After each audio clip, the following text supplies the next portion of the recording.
François, Olivier, un grand merci pour votre contribution avec cette magnifique bande son. Et tant qu'on est dans les merci, un grand merci à la brûlerie du Quercy qui me fournit les sacs de café venant d'un peu partout dans le monde. Plutôt que de les jeter, ils me permettent de stocker le bois dans un conditionnement adapté.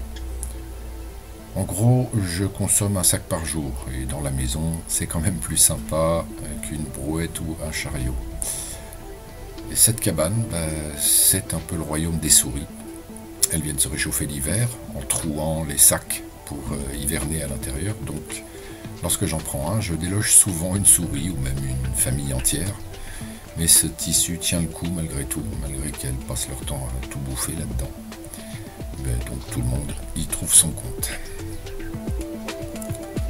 Le poids d'un sac varie de 20 à 40 kg selon la densité du bois. Donc ça me force à faire de l'exercice, même si j'en ai pas toujours envie. Mais bon, l'idée étant de se chauffer, c'est une espèce de préchauffage, on va dire ça.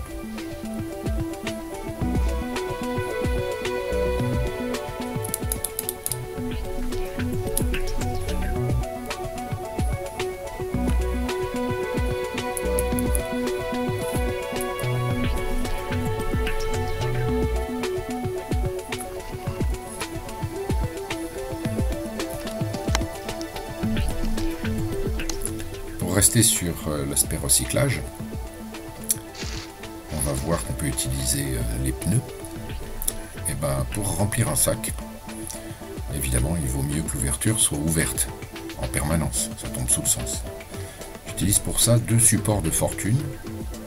Une vieille bétonnière que papa et André avaient acheté à la foire de Paris, au siècle dernier, rendez-vous compte, et un diable que le patron de Monsieur Bricolage de Montcuq a bien voulu me vendre d'occasion, voilà.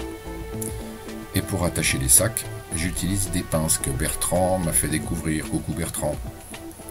Elles sont tellement costauds qu'un sac plein ne se renverse jamais, et qu'en fin de journée, sincèrement, j'ai du mal à les ouvrir tellement les ressorts sont costauds.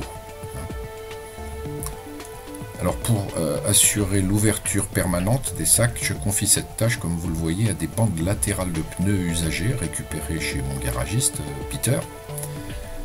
La souplesse du caoutchouc est intéressante puisqu'elle permet à l'ensemble d'être en appui et de maintenir l'ouverture, toujours en faisant un petit peu d'exercice.